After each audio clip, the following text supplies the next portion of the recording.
interrupt me, I mean, you can just raise your hand. The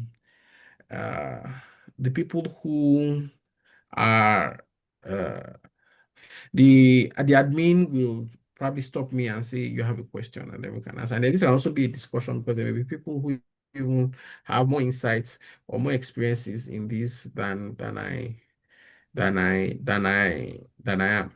Okay, so all right. So there are four tax laws that were passed in June 2025. The four of them are the Nigerian Tax Act 2025, the Nigerian Tax Administration Act 2025, Nigeria Revenue Service Act 2025, and the Joint Revenue Board Act. Yeah, just a minute, please.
Yeah, Juliet.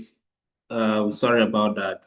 The facilitator wants to sort out some technical issue. They'll be back like in the next 1 minute, please. Thank you for your patience.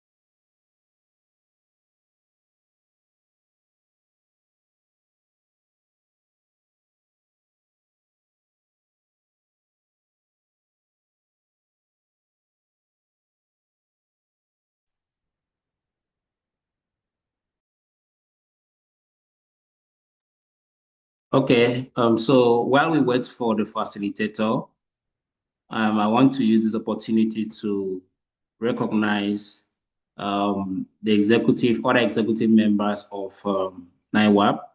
NIWAB is Nigerian Women in Agricultural Business Cooperative Society Limited.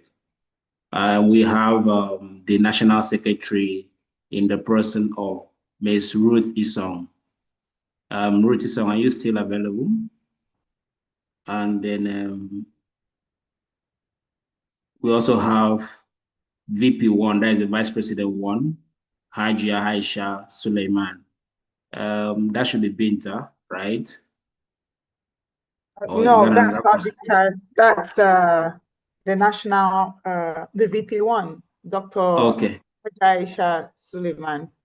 Okay. And we also have Aija Zainab, the zonal director. I can see a lot of our state executives in here. I'm looking at the national now. We have our FCT secretary in here also. Miss Ruthie's song is here too. Yeah, I can see Nasarawa. I can see what they call this? Oyo State, Ogun State, Osun State, Anambra. I can see some of our women in. I can see Anambra. Yes, I can see Abia State. I'm just scrolling through. I can see Deborah Job, Kwara State. As I can see Cross River State Secretary Christabel. If I don't call your name, please pardon me. I think those are the ones I can see. If I've not called any state executive, just chat me up. I'll recognize you. Is the facilitator ready now? I can see Akwa Ibom State in here too. Some of the executive of Akwa Ibom State. Also, yes, Adamawa. Sorry, when I saw Nana, I was wondering which of the Nana. Yes, Adamawa Okay. is also here. Thank you. Yeah, so you could just put on the chat forum. He's going to see, Bayasa is here. Yes, he's going to see and acknowledge the state you're coming from. Bauchi is also here. Thank you. Okay. Thank you so much, Lady Grace Titi, for that a brief introduction.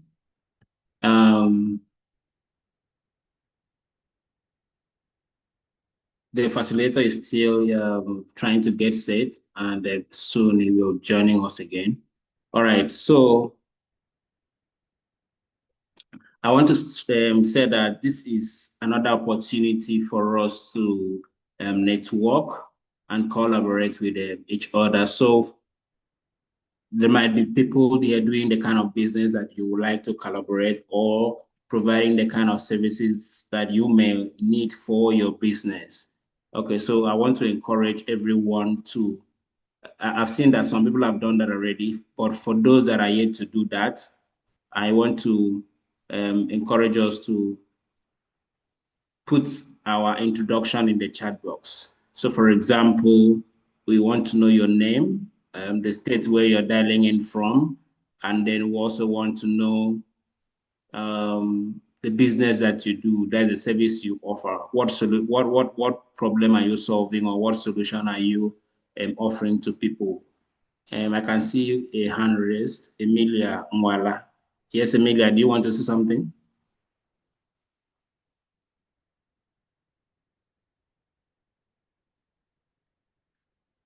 Emilia, are you there? You're still muted. Okay, so if you're a farmer, what kind of farming? Like someone like me, I like beans a lot. So do you farm beans so that I can come and patronize you? Uh-huh. Is it fish? I like fish also. So are you a fish farmer? So instead of just put farmer, which is a very broad, you have to be very specific with what you do, right? So if you're a fish farmer, just indicate that you are a fish farmer, and then yeah, with your rice farmer, indicate your rice farmer. So be specific with what you do, with the services you offer, so that we can easily network and collaborate with you. Thank you so much. All right, so the facilitator has just sent me a message that is trying to join with another device. So hopefully in few minutes from now, he will be speaking to us again.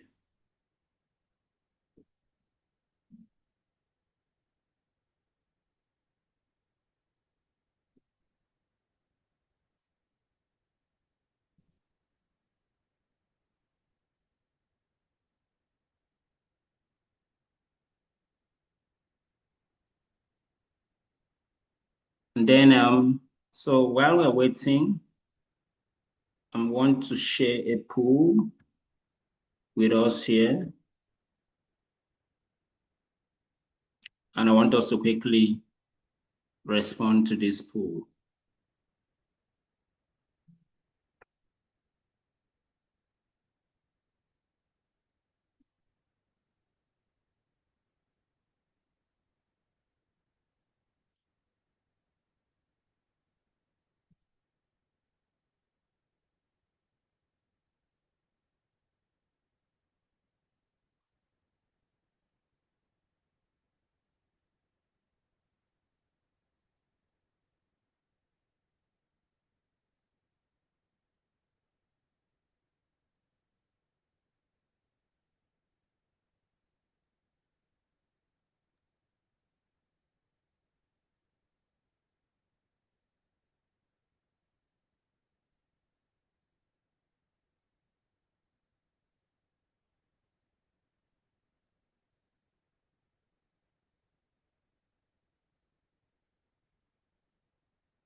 Okay, so please let's quickly respond. I want to see how many of us have the document, the new tax laws document.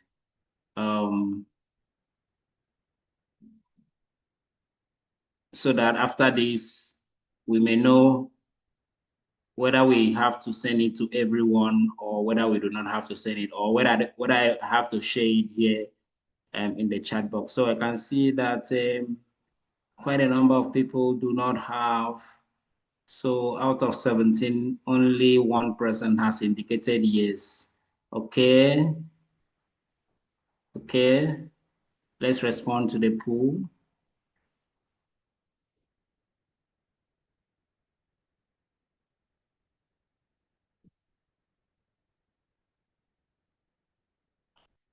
Can you see the poll? So those that are typing in the chat box, can you see the poll on your screen?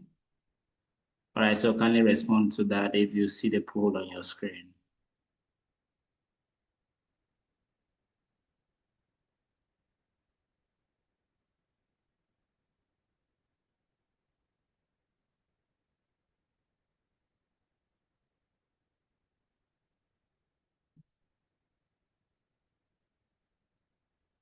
Okay, so I think our facilitator is joining back again. All right.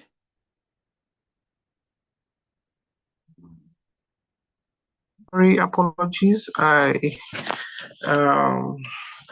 system seems to be acting up just about now. I think there are some updates that was pushed to the system, and I'm still even finding it difficult to join. They may have sent the slides to you so that at least you can maybe share your screen temporarily while Okay. I'm still struggling to get my system up and running, so I can also join from my Okay, that's system. fine. I'm going to share the slides, so then you can be speaking from your end. All right. So, so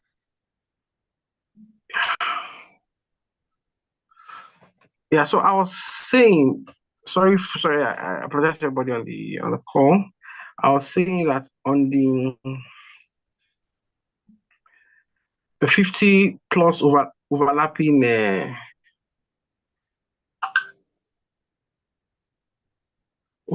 taxes are consolidated, just a few, and then it's to simplify compliance to boost government revenue by at least 18%, to 18% of GDP, which is what is standard across the world, or countries like us, cooperative countries, especially like South Africa. Those are the countries that we are comparing ourselves with. And then the dates for the implementation is January 1, 2026. So I was speaking about the four acts. That's the Nigerian Tax Act, the Nigerian Tax Administration Act, the Nigerian Revenue Service Act, and the Joint Revenue Board Act. So what has happened is that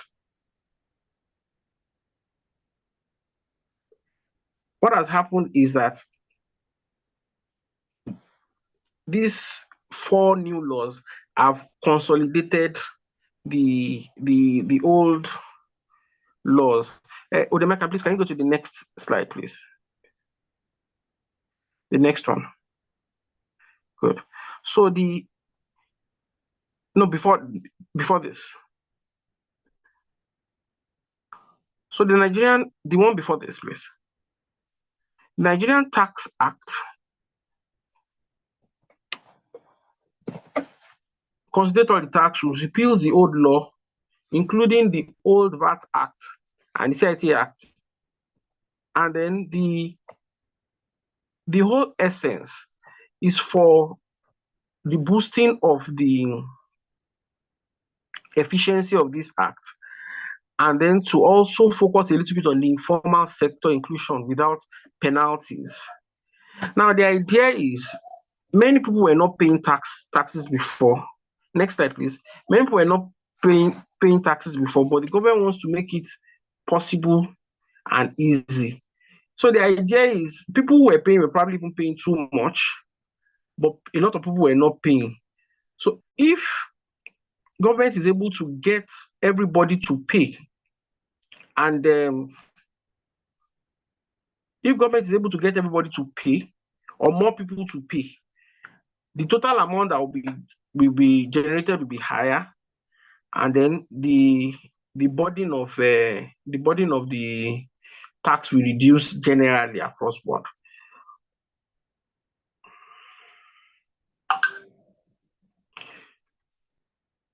Next slide, please.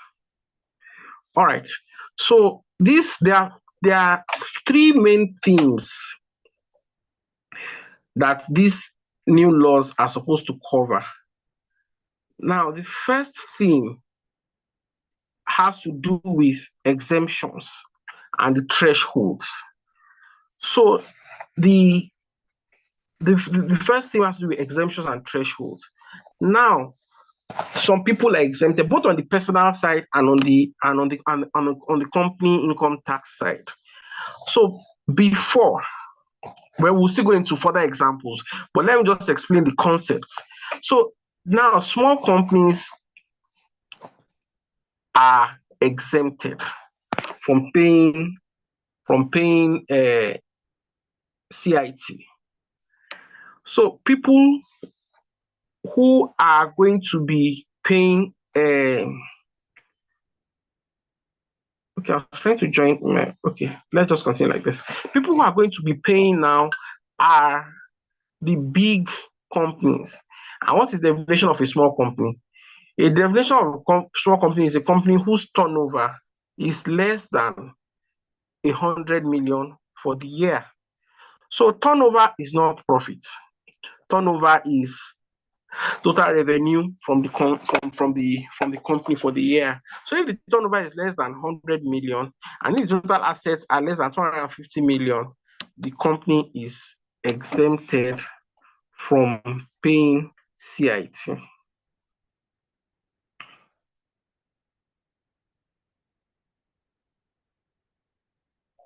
And then, so 0%, the tax is 0%. So if the old limit used to be 25 million, but the now new limit is now 100 million. So the idea is that, Naira has moved before. So a company that is doing a turnover of 25 million before now, probably doing 75 or 80 or 100 million, even with the same level of activity, but it's just the cash that has increased. So that is what happens there. So also, it also allows companies to be able to use their money for expansion and things like that, so far as they are below that threshold. And then when you are now big enough, then that's when you can now start paying tax. Also, small companies, that's the same definition, are exempted from development levy. And then there's also a consolidation of the older levies, the ITF and TET and things like that. You can go to the next slide.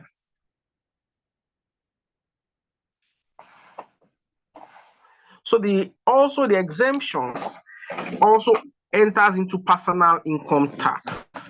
And company owners who set up their company in ways that they pay themselves are also going to enjoy an exemption if the income is less than 800,000 for the year. That's personal income, and a rent relief of up to 500,000 is also allowed.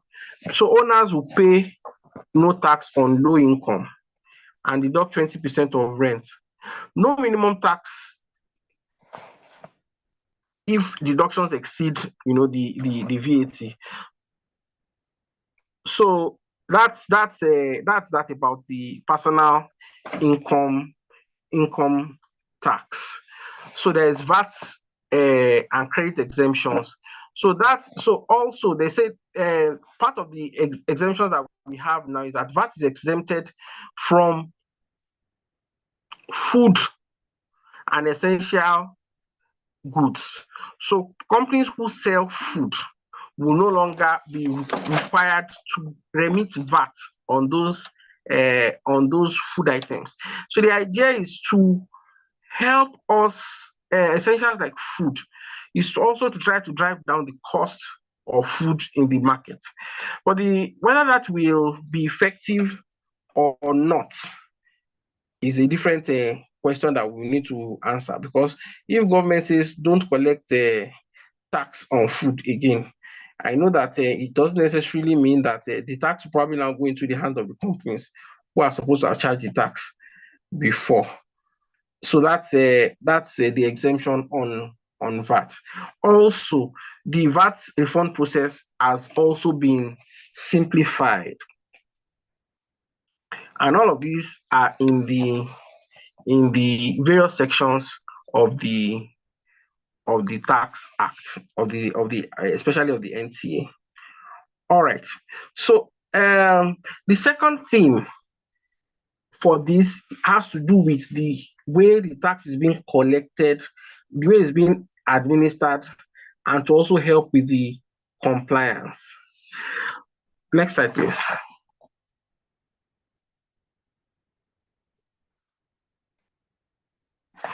Yeah. So the filing of the tax has been improved, has been simplified. As we go on, you'll see some examples. When we want to do the examples, you understand better what I'm trying to say, because they have started an e-invoicing system. So it's now electronic, and it is reducing the paperwork by up to 50%. So also online returns is now open for small businesses. Hi, Mr. Becker. Sorry Yes, to hello. interrupt. Yes. One of the participants stated that the slide has this black coverage, and which is very correct. So I don't know if you did there to actually take it off. So they are not seeing the heading, just like Team 2, simplified. I'm not the next word. So yeah. Hold on a second. Let me try and okay, I was trying to join again from my system so I can share the slide from my end. It's better now. Yeah, at least they can see the heading now. Oh, okay. Yes. Thank you. All right. So there are no, before they will say, you must submit in 3 years audit. They say if the turnover is less than 50 million, no audit is required. More of this tax collection and the recording are now online, and so that people can do the filing even right from your phone. Because the idea is, when it is easy for people to pay and track what they have paid, it will be easier for people to pay. So government is trying to make it easy so that it will be easy for the people who are paying, but it will also be easy so that more people will pay. Also, the registration process is also now easier for. We'll go into those details in the upcoming slides, for informal businesses. So people who don't have the big limited liability companies, or who are not the big businesses. I think the entire thing is to actually target SMEs. SMEs who are not paying tax before will now be required to pay tax. And well, maybe not in this class. The whole idea is so that as a country, the country will generate more income, and the government has told us that they want to be able to do more with the money that they collect. All right. Next slide, please.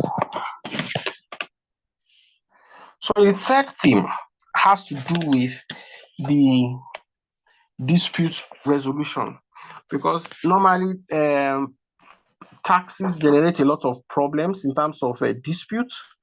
Maybe you paid, and then somebody is an amount was paid, an amount was remitted, and there's some discrepancy. And then when we want to use these tax returns to file these returns, either as required by law or as required by a big company that we got a job with, so they are establishing the office of the ombudsman. Ombudsman is supposed to be like a third party between government and the taxpayers to resolve tax issues. So it's a free mediation within 7 to 14 days, and the ombudsman office is also to educate SMEs. So I know that there are many other enlightenment programs that have been going on. I even joined one a few weeks ago where Taiwo himself was the one speaking and explaining these tax laws. So usually tribunal will settle the dispute within 30 days and appeal assessment is going to be affordable. One can do self-representation. That's, you don't need a lawyer, and those are some of the functions or some of parts of the law. So because it's not only okay to say we are increasing how people are, how we are collecting the money. What if there are disputes? So those disputes have to be easily resolved. Next slide, please.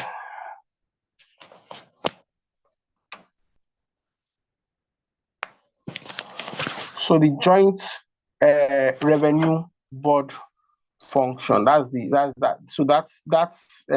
has to do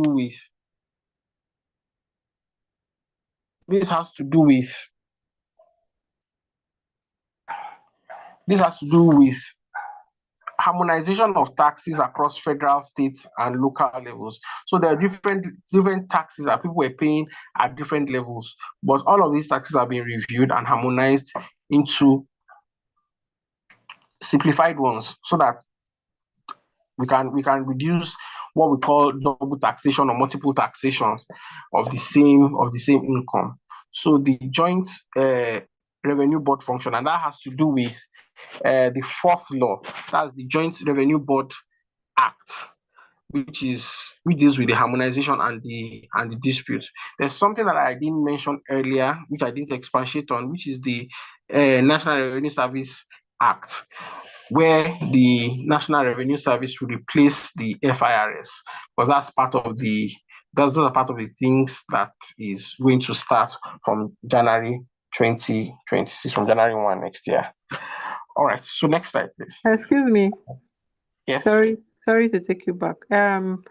I want to find out, since this is going to take effect from next year, 2026, what happens to some of these tax bills that have been issued to a lot of companies and they've not been able to meet up with their tax obligation? What happens to all of those taxes? So right now, I know that I do not think that those taxes will be forgiven. Okay. They will be reviewed.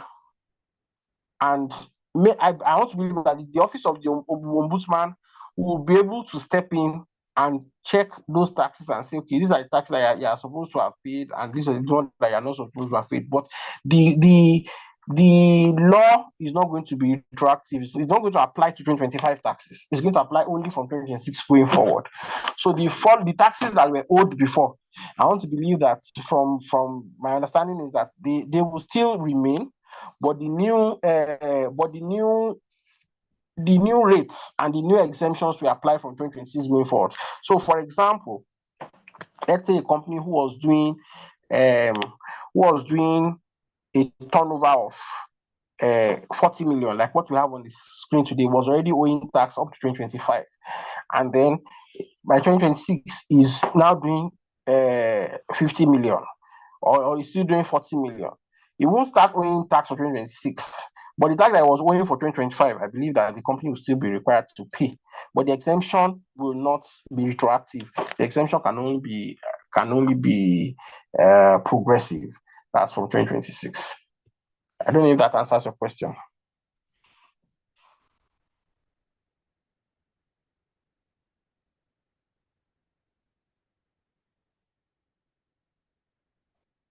Does that answer your question, man? Oh, yes, thank you. Okay. All right. So the example, so thank you for that question. And so before, let's say there's an SME who was doing, so just to expatiate further. So before, 30% CIT was applied to every company where the size is less than just more than 30 million, because that's the definition of small company before. Like I said in the earlier slide, has now changed to over 100 million. So this company who is doing 40 million turnover under the previous law would have been required to pay 30% of that of the profit, which is 10 million. So the company will have been required to pay 3 million naira tax. But in the new law, this company will pay 0 CIT. Why? Because the turnover is less than the 100 million threshold. I hope we get it. So also the development levy. So an example of another, let's say, company who is a tech startup has a turnover of 60 million and does a profit. So also we need to know that companies pay taxes on profits, not on turnover. So if a company is not profitable, it's not required to pay tax. I need to also mention that here. So a company with a 60 million turnover. Now, remember that we said that the development levy with a turnover of 60 million and a profit of 12 million, before the total levies will be 3%, and then he will pay a CIT because he has a turnover of more than the 30 million. Now under the new law, he will pay 0 CIT plus but 4% development levy. I hope you understand that. No, I don't think we do. Can you take that part again so that we're all clear about it? Okay, let me start again. Under the old law, the limit is 25 million turnover. Okay, now there are two things. Let me break it down a little bit more. There's turnover and there's profits. CIT is a percentage of profits, which is supposed to be 30% of the profits. Now, and it applies to companies before who were doing turnover of 25 million and above. So, but now it has changed from 25 million to 100 million turnover. So today, if a company is not doing 100 million turnover, it will not pay any tax, any CIT. But the CIT is charged on the profits, not on the turnover. And that's why if you look at that example, okay, yeah, this example, the CIT that is 3 million is charged on the 10 million, which is the profits. Hold on a second, let me see whether I can get another example.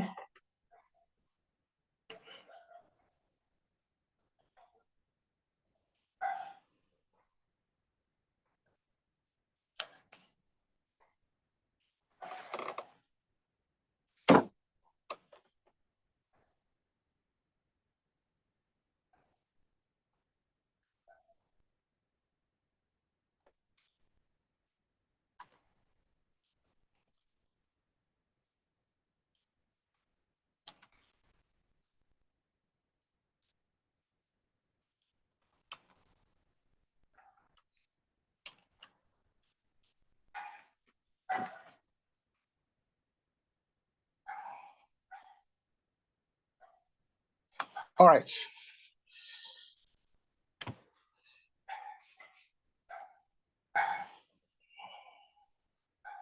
Okay. So before, all the levies, what I was trying to explain is that the levies were different types of levies that were charged. There was the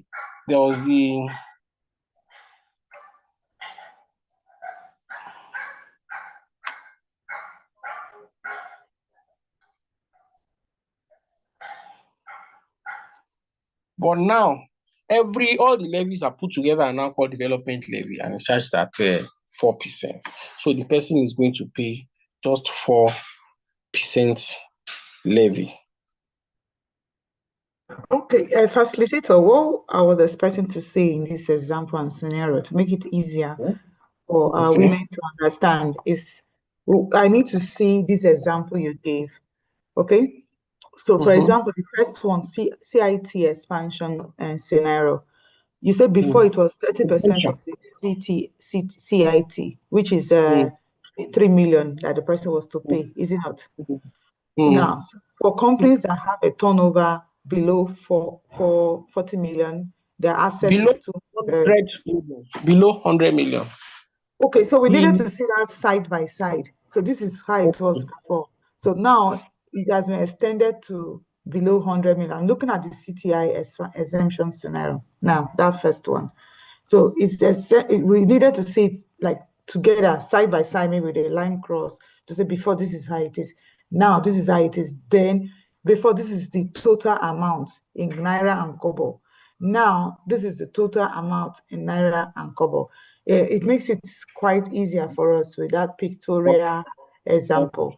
And then to let us know, like now you have told us that it's not going to be CTI, it's not going to be VAT, it's not going to be PIT, everything is going to be development level. I noticed that the tax exemption did not talk about those services I know you're talking about small SMEs, but there are small SMEs that are also doing business like catering in the oil and gas. They're doing business and that's part of agric. I noticed the tax exemption and capture, but we'll take that one maybe as you go along the way. So if you could do that example for us, get someone to be doing the example so that you can show it to us. We can see that Naira and Kobo, then it makes sense to majority of us. Thank you. Okay. All right, thank you. Let me ask again. You say somebody is selling food for oil and gas. I'm trying to just understand that. We have caterers this is part of a part of the value chain. They sell to the oil and gas as far as they do catering services for them, and they are taxed 1% NCDMB level. So I noticed in this tax exemption, they were not, it wasn't highlighted that those people are excluded from that 1% NCDMB, although they should also benefit from the NCDMB relief funds, even if they were not given to it because they were earning low. Their turnover was low. I didn't see that captured in the tax relief. I said that you could take that maybe towards the end, but right now what we want is a pictorial to show us, just like we're in primary school, this and this, the Naira and Kobo, so we can make comparison. Thank you. Okay, I'll see, maybe I can get that because the time is even fast spent. Well, so, but to make it clear, if you look at this slide, there's before and there's after. So before was 30% CIT. As a matter of fact, the CIT from next year is also reduced from 30% to 25% on the profits. But it only applies to companies with turnovers of greater than 100 million. That's what I'm trying to say. So we just use the example for this SME to say is doing a turnover of 40 million. It doesn't apply. If it does 60 million, it still doesn't apply. So if you look at the second example, the person is a startup doing 60 million. It is the turnover is 60 million, but you see before this second example is development levy. Before it's before the company is expected to pay CIT, after is zero. Now in this example, before the company is expected to pay 3%, and then after is expected to pay 4% in the consolidated. I'm talking about people who sell food. Normally, food everything had VAT. Anything that had any value addition, you pay VAT. But from 2026, from 2026, Udeme, please, can you mute everyone? I was thinking you were going to lock it like you did the last time because some people might not have that control that they should mute no matter what, and they might not know they are talking. So please mute everyone. You already given the facilitator a co-host. Let only the host be able to unmute themselves. Please do that now. Please, thank you.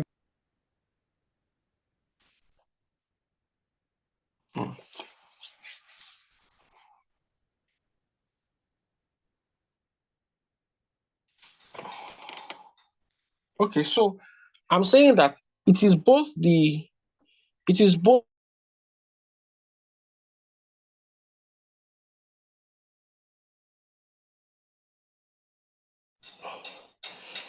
it is both the limit and the amount that has been adjusted. The limit has been adjusted upwards to 100 million, and then the percentage, the actual rate has also been adjusted from 30% to 25%.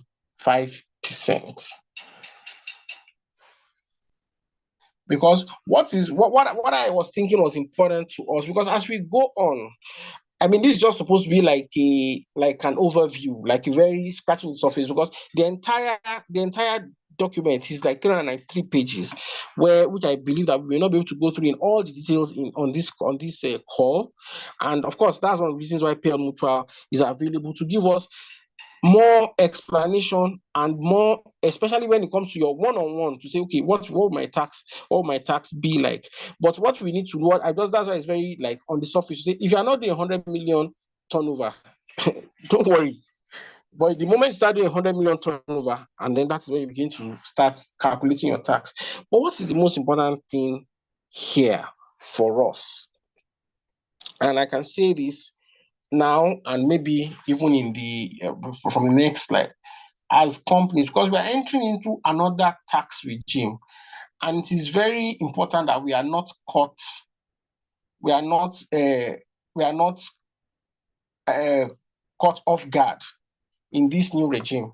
I can assure you that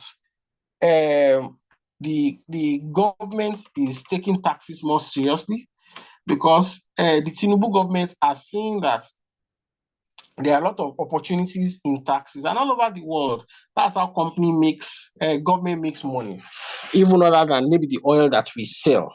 And then there will be a lot of ways in which they will be able to find out and maybe crack down on companies who are not paying. Even by law, banks are required to render returns on certain types of transactions or within a particular threshold, say 5 million or 10 million, that enters into into either personal or company accounts. That's to the NFIU, National Financial Intelligence Unit. That will be strengthened and to be scrutinized even further in the coming times. So my most important encouragement for us on this call is to say we need to keep our records very well, and then we need to ensure that we based on the previous clinics that we have done on, okay, what's an asset, what's generating income, what's not generating income, how do you keep your company records, how do you keep your financial, because at the end of the day, if something happens and we need to discuss a dispute, we will need data, we will need evidence to say this is how much my company truly made. And we can only show that if we have good records. So what I would want, or the first thing I want us to take note of, is to say, keep very good records for your business. When you make purchases, keep good accounts so that you can be able to prove. For example, if a company does not make a profit, a company is not supposed to pay company income tax. But if you are unable to prove it that you are making profit, the government will be at liberty to say, well, this is an estimated. It's just like this issue of when we do estimated billing with NEPA. The system acting now. When we do estimated billing with NEPA. But if you have your own meter, you can say what I use is what I'm paying for. So that's That's what I am. That's what I am. I'm trying to explain. So essentially, this is the summary of the presentation. There is a new there are new tax laws. There are 4 of them. They're supposed to make it easier, but more people should pay. But it's exempting people who are smaller in the society, both on the personal side and on the company side. And I've explained that turnover is less than 100 million, the company is exempted. But if the turnover is more than 100 million, the company is expected to pay tax on the profits. Also, to round, we can just go to the next slide. Also, a lot of the taxes have been consolidated into what they now call development levy. So the action steps, what I think we need to ensure we do is to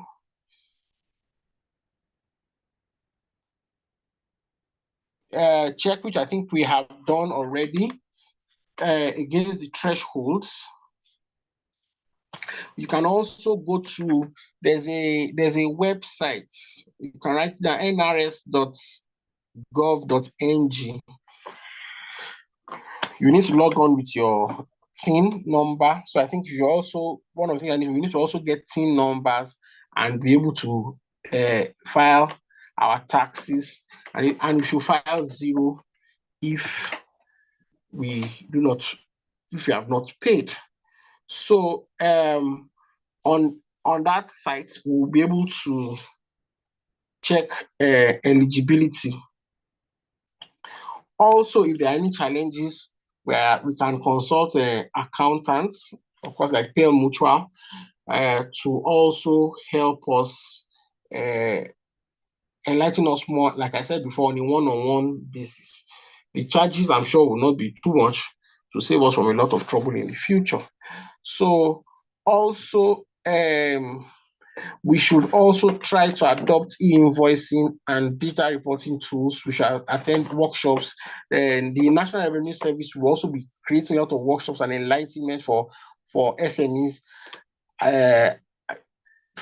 especially from this 3rd and 4th quarter of the year, on how these taxes are supposed to be. Like I said, record keeping. It's very, very important for us to keep records and to be able to, if possible, do digital records. There are many apps that we can use to do that. Also,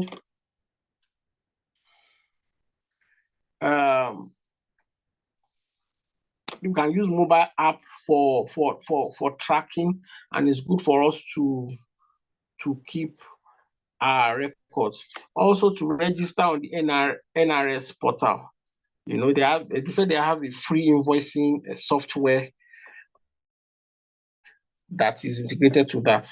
So also the Office of the Ombudsman and clinics like this will also help us to understand better and to know it. But let me just assure you, there's nothing to be afraid of with this tax. All we just need to do is to be updated, seek information, seek help, and comply early. So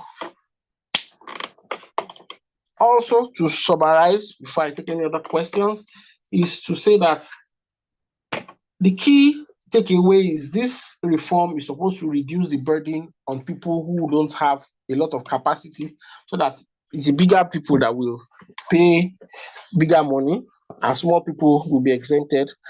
And then also to broaden the tax nets and help the government to collect more taxes. So I'll pause for more questions, maybe in the next 5 minutes, so that we can begin to round up. Our comments, because yeah, like I said before, I may not be the best tax, or I may not understand it as much as some other people who are on the call. I hope you can hear me. So I'll pause here for questions or comments from people who are on the call.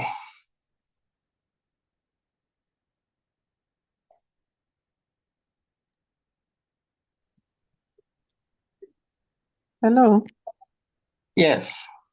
Okay, I want to equally ask, like when you say the people that are into food business are exempt from tax, is it just limited to restaurants? Because I know that there are lots of restaurants that are raking in millions and they can be doing a turnover of over 100 million.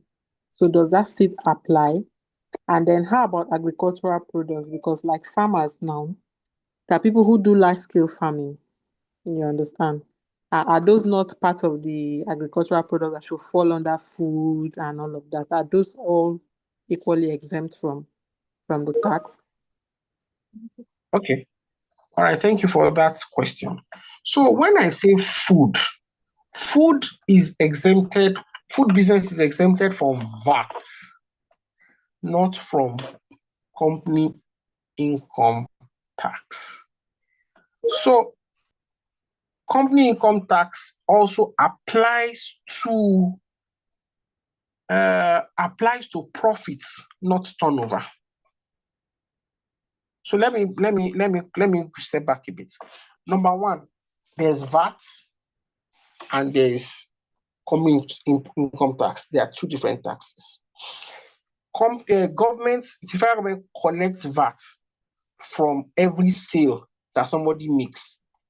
That one has nothing to do with income or revenue or company. Every sale that a company sells is supposed to do VAT. So if you want to go to a shop, if you see that they will charge VAT, normally that VAT is supposed to be remitted to government on a monthly basis. So that VAT is supposed to have been paid even till today.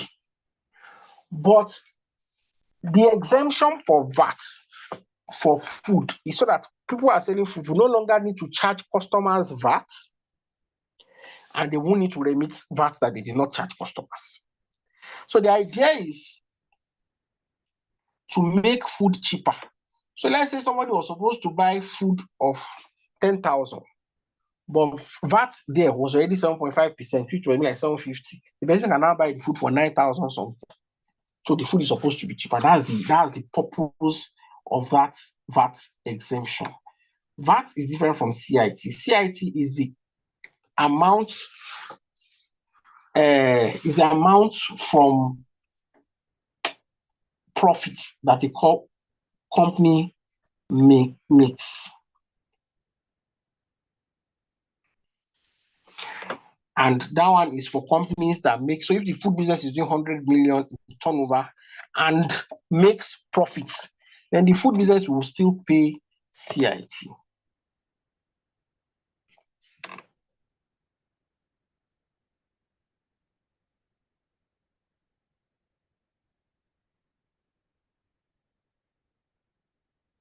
We can't hear him. Can you hear me? You went mute, so we thought you were having issues with your mic. Sorry. Let me start again. I said food businesses are not fully exempted from all taxes, but there are significant targeted exemptions and incentives, and that is VAT. And I was explaining that VAT is different from CIT. VAT is the charge that government, can you hear me now? Yes.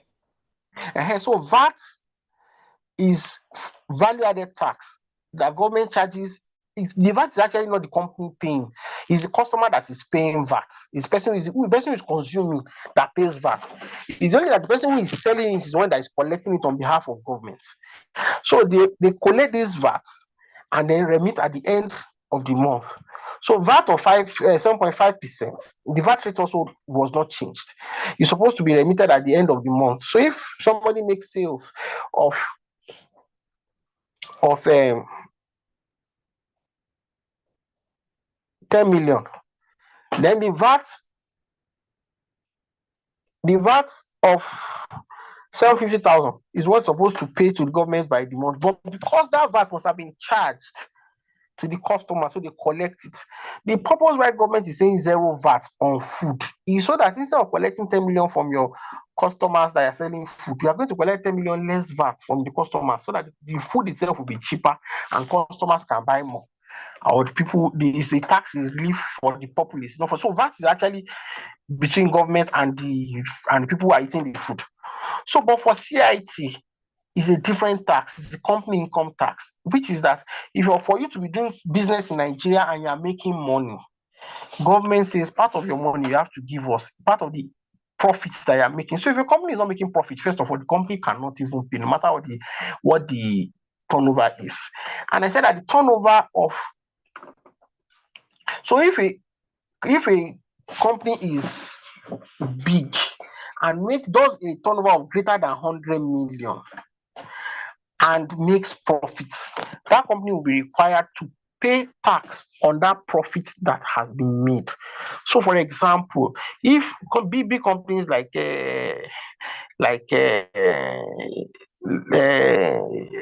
all these what do you call them, like Indomie or whatever they are, they will have to pay company. Sorry, Indorama. Say Bua, like Bua, Dangote. All those companies that make food, exactly, they will be required to pay a tax based on, of course, there may be other exemptions that may have. But you do like 1 billion turnover, you pay a tax of 25%, 25% on your profits that you have made for the year. I hope that clarifies. Yes. Yes, those are very big companies. We wanted our own small companies like Small our companies. own. Because every one of us, is anybody here making more than 100 million in profit? Profit? No, 100 million turnover. Turnover. Is anybody here in the agricultural business making, apart from Christy, making more than 100 million turnover? I don't think so. Okay. It's possible because can I ask question, Mark? Thank you. Yes, please go ahead. Yeah, thank you, facilitator. I think there's need for you to clarify about exemption and the importance of ensuring that you file that your exemption, because I have first-hand experience where I am exempted of something. Yes. But if I do not file that my exemption, for instance, I'm exempted of VAT because I'm in water, I'm in agric. I don't pay tax, I don't pay VAT. But it is required of me by law that I must, before a certain time in the month, file my zero filing. I must bring it, and there's penalty for not bringing that forward, which is even bigger than not paying it. Because if I don't file, I know there's a penalty of more than 500,000 for not just saying, oh, I didn't receive any VAT on behalf of government because my activities is VAT free. That is very important also. It's also very important for us to know here that even though I have CIT free, tax, it is also like an obligation on me to also file that I did not qualify to pay this. And if I don't file that, the penalty is bigger than what I should have paid. So these are where small businesses, have their hands burnt there. And if organizations like yours, who is partnering with our organization, need to, give us that support. We need that support to be able to let our people know that your ignorance of the law is not an excuse. Because you find out that, oh, I'm not VAT free, oh, I'm VAT free. The person will be going, I'm VAT free. But not knowing that you are required by law to declare that you did not receive. Because the penalty is too harmful, it's too painful that I'm paying what I did not know. And you tell me ignorance of the law is not an excuse. So it's very, very important for us to distinguish all of these things. And I might be doing more than 100 million because if I'm a big time farmer, there's likelihood, for instance, today, a ton of corn is more than 500,000. And if I have more hectares, there's likelihood that, and I have 3 tons per hectare, that means I'm hitting 1.5 million per hectare. And if I'm doing more hectareage of corn, it might likely that I have a turnover above 100,000, 100 million.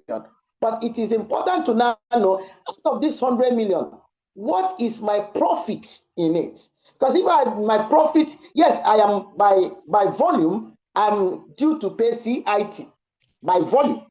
But but what am I to pay is subject to my profit, because CIT is charged on profit.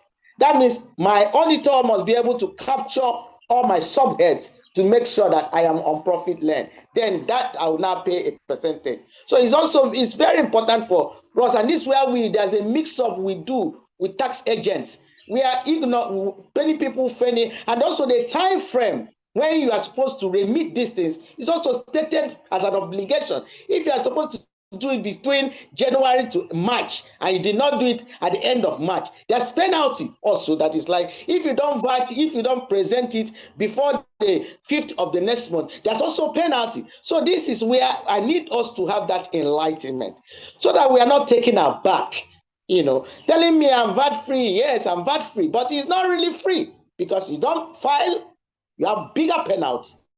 So it's very important, sir, so that you can expand this across, so that our people, our women will be very armed to know our obligations, and so that we don't fall victim of ignorance. Thank you very much. Thank you very much, ma. I actually just mentioned it very slightly in passing, but I like how you have emphasized it.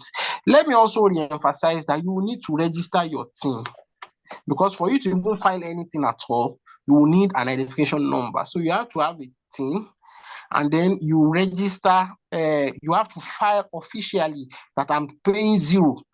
Just like she mentioned, if you don't file that you are paying zero, and there's evidence to show that, okay, you didn't make profits, or your turnover is not up to 100 million, it will mean that you evaded tax, and then the fine is actually huge. You understand? So I think it's important, just like you said, that we always try. They call it nil returns. Sorry, nil returns filing. When you file your returns as nil returns, then it is recognized that your company did not make profit, or is part of the companies that are exempted for these returns. Thank you very much for that comment, and I hope you all have taken notes. Is there another hand up? Yeah, we have Henry. Yeah, before now, I think we had Ndubisi, but that hand is down. Okay, but for now, Henry, can you go ahead?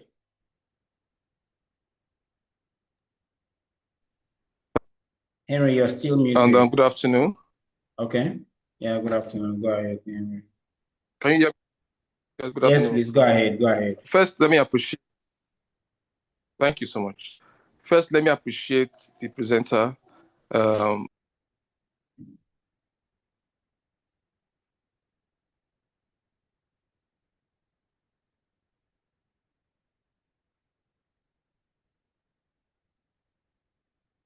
Okay, I think Henry has some network challenge.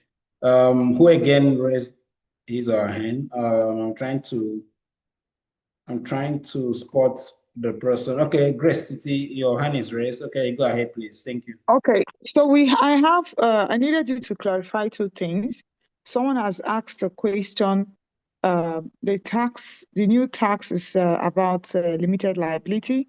So the first question is, how about businesses that are registered as enterprise? So there are some businesses that are registered as enterprise.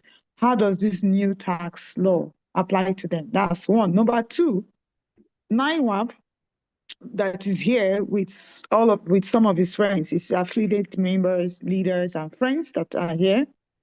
NIWAP primary societies, under NIWAP are cooperative. They are cooperative societies. They are all cooperatives. Yes, they are cooperative societies are limited liability companies, but they are not registered under CAC. They're registered under the state Department of Cooperative or under the Federal Department of Cooperative, depending on the level that they are. How does this new tax law apply to them? So 2 questions. One is to businesses registered under CAC, and 2, how does it apply to cooperative societies registered under the cooperative structure? Thank you. Okay, thank you very much. Hear me? I think my network had issue. Okay, is that Henry? Hello? Okay, please, sir, go ahead. I think network, Henry is having issue. Okay, so you are correct that the company income tax applies to limited liability companies and not to business name. But we need to know that the law applies to everybody. In fact, the law also includes even for individuals, other payee, and stuff like that. But the personal income tax will apply to individuals and non-corporate entities, while the CIT is reserved for incorporated companies. So personal income tax will still apply to individuals who are including owners of registered business names, so proprietorships and partnerships. So income from the business is taxed as personal income. And we didn't show this here, but you know that, okay, we showed it on one of the slides to say that 0% for the first 800,000. Then their graduations. I don't know if I have the slide here. There are graduations that we have for up to 25 percent if the income is more than 50 million. So also, I also mentioned the rent relief on this thing that's up to 500,000 deductions that we can take from it. So in a nutshell, it applies only to registered limited liability companies, but personal income also applies. And it's good that we keep records and we also file for ourselves. So you should say you're self-employed, but you have a business name. And the reason is because if permit me just in a minute to say that a limited liability company is a separate entity. While if you register a business name or a sole proprietorship, it is you trading in that name. You understand? It's Egbeke are trading as Egbeke and Sons, Egbeke International Company. So the business is not separate from me, and that's why the liability is not limited. But I must also show that I'm paying tax, and because if I don't pay the tax, there will be things in the future. That I know that this government is likely going to withhold certain types of things, maybe even passport registration and things like that. You need to show, even it has been there before, but it was not seriously enforced that bring your tax returns for this, bring your tax returns for that. So, but going forward is likely going to have a lot of effect. I hope I've been able to answer your question.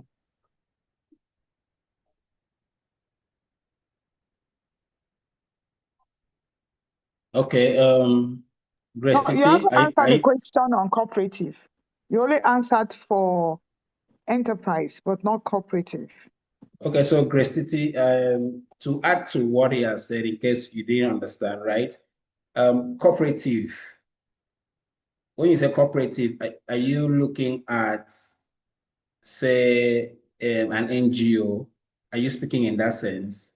No, cooperative are business entities, but they are registered under the cooperative structure. They are not registered by CAC. If you go into the CAC, they don't have CAC number. They don't even have, they don't have a centralized database at the moment. Okay, yeah, you're right. Yeah. Where you can say you want to file tax. If you go to CAC, every year you have to do your annual returns filing. And your annual return filing, it shows that are you making profit, what was your turnover, and all of those info, like what Christine says, so that you're not being filed, you're not being penalized for not filing, even if you're not making profit. But in cooperative, we do not have such structures. So what we're asking, what happens to a company that is using their cooperative to do business? What happens to them? Will the law send its police to close down the business to say they are not doing annual filing? Because there's nowhere to do annual filing. So Okay, we so need to know that. so I want to believe that. Well, some of these are a little bit of gray areas, but you know that cooperatives can also be registered, can also be incorporated properly. But cooperatives that are registered under the Nigerian Cooperative Society Act, they operate as member-owned organization, just like a partnership, right? So I think the income, um, the income of the cooperative is the total income of all the members, as it were. Because when you're cooperating, you're saying, it's my own income that I'm putting, all of us are putting our income together to probably say we want to use to do something. So if you are paying tax on your own income, I think that will suffice. That's the way I seem to understand the law, except the cooperative is incorporated as a separate entity. That is where there's going to be issues. So I think that there's no personal income tax will apply, but filing too has to be done. So that's personal. That's on the personal side.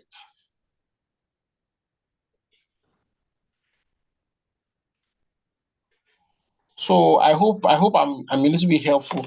I can also probably look at look for that more information on the cooperatives, and probably send you something more official, maybe through peer mutual in due course. But from what I know, from what I've studied, I don't think cooperatives will be, except the cooperative is incorporated as a limited liability company. Thank you. Okay, thank you, sir. Henry, are you able to speak now? Yes, I am. Udeme, thank you so much. And good afternoon, everyone. First, let me appreciate the presenter once again, Becker, for a good job he has done. He has been able to enlighten us on the new tax laws. All right. Quickly, first, let me respond to. I think I have an idea as to what the question the last person asked in terms of cooperative societies. Now, I think by the law, cooperative societies are exempted from any taxes. But of course, there are some rules or some terms and conditions that guides, that application, right? So where cooperative society decide to deviate from that and start using that cooperative society registration for businesses and generating income, right? It's a total deviation of the law, right? And the law in France on that. Now, where this happens, the cooperative society is expected to register a different entity, right, for tax purposes. You're not expected to use your cooperative society to generate revenue or profit, as the case may be. Can generate revenue, yes, but that revenue will be split amongst your members, but not for profit generation. The law is explicitly clear on that. If you want to start making profits, you have to go and register a different company that will be paying the appropriate taxes, right, as applicable. Right. I just want to clarify that. Right. Then let me go back to my initial contribution that I wanted to say before I had network issues. Now, Finance Act 2029 categorize companies into three, right, based on their turnover. We have small companies, turnover of 25 million and below, with a CIT rate of 0%. We have medium companies, turnover of above 25 million and 100 million, with 20% CIT. Then we have the third one of large companies with turnover of above 100 million, with 30% CIT. But the new Nigerian tax law, NTA, has repealed that and categorized companies into two. Whether you are small or you are large, there's no medium, right? If you are small, of course, your CIT is 0. If you're large, your CIT is 30. Becker has already given us insights as to the annual threshold for that, so I will not dwell much into that. The second contribution I want to make is the VAT, right? The VAT exemptions. I heard people asking questions about VAT exemption for small businesses and what have you. Now, the first rule of VAT is who bears the burden of the VAT, right? I think that would guide every one of us, right? For example, if a small company, say ABC, right, render services to the likes of Dangote or what have you, that are large companies, we are expected to issue invoices, right, without VAT. For example, if your service is worth 100,000 naira, right, it's going to issue invoices of 100,000 naira. Now, that large company is expected to self-charge itself. That's in line with section 40.4 of VAT Act, to self-charge itself and remit that VAT of 750 naira, or the case may be, to the Federal Inland Revenue Services. You have collected your 100 naira, the 100,000 naira as your own revenue. You do not put VAT on it, but the company is able to self-charge itself, right, and remit that VAT to the appropriate tax authority. Then on the flip side, where a small company like the same ABC and Co, right, enjoy services from a different company, that company is expected to invoice you less VAT because you're not expected to pay any VAT. So the body will not be on you in any way. The law is specifically on who bears the burden of VAT. Like I said before, if ABC and Co render services to a large company, you give your invoices less VAT. You just collect your revenue. Why the other company will self-charge itself and remit to FRS. But when you issue invoice, I just want to be clear on this. When you issue your invoice and you add VAT to that invoice and you collect that VAT, you're expected to remit it. You cannot collect and keep. If you collect and you don't remit it, then there's a problem, right? I just want to add that clarity, right? So thank you so much, everyone. Thank you very much, my boss, Henry. I didn't even know you were on the call. I had a lot of challenges with my devices starting the call. Eventually, I see this call on my phone. So Henry Abadwa is my boss in tax issues. Thank you for those clarifications. I hope we were clear. And he has mentioned, just like we said before, VAT is supposed to reduce the burden on the customer. And if you charge a customer VAT, you must remit that VAT. And like I said, there's a lot of more scrutiny going forward, and we can confirm that. And if you invoice and you invoice VAT, then you must remit the VAT. If you don't charge VAT, then you will not have anything to remit. Thank you very much, Henry, for that comment. I don't know if you all understand. After any other questions, we need to begin to round up.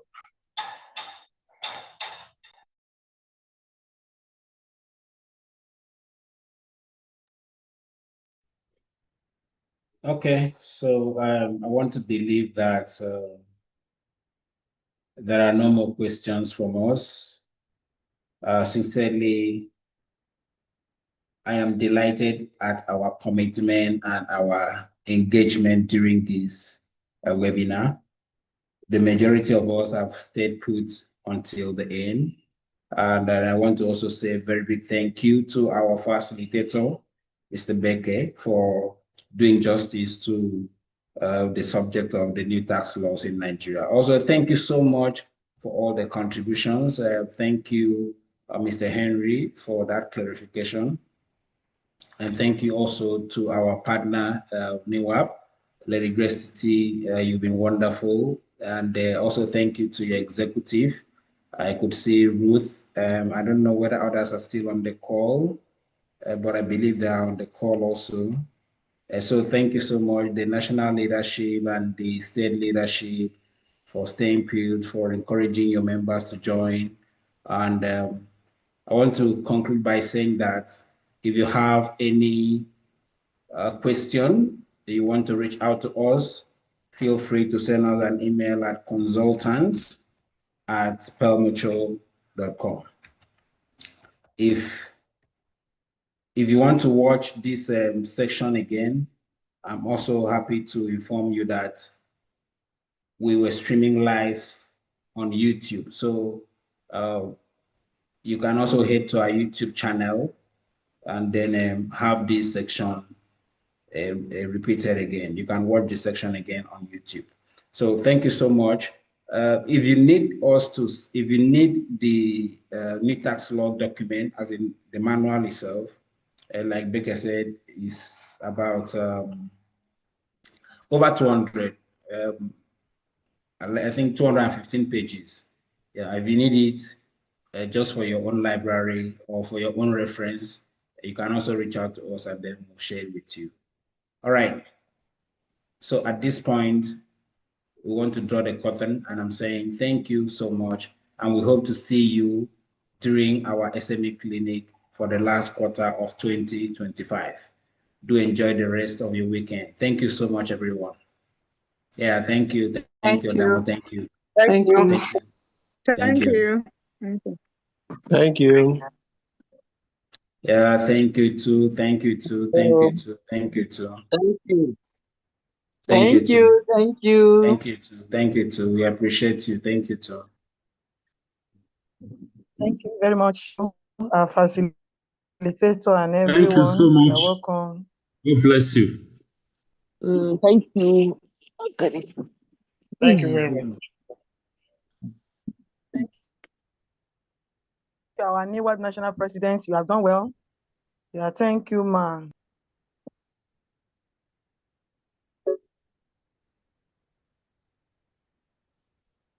Mhm.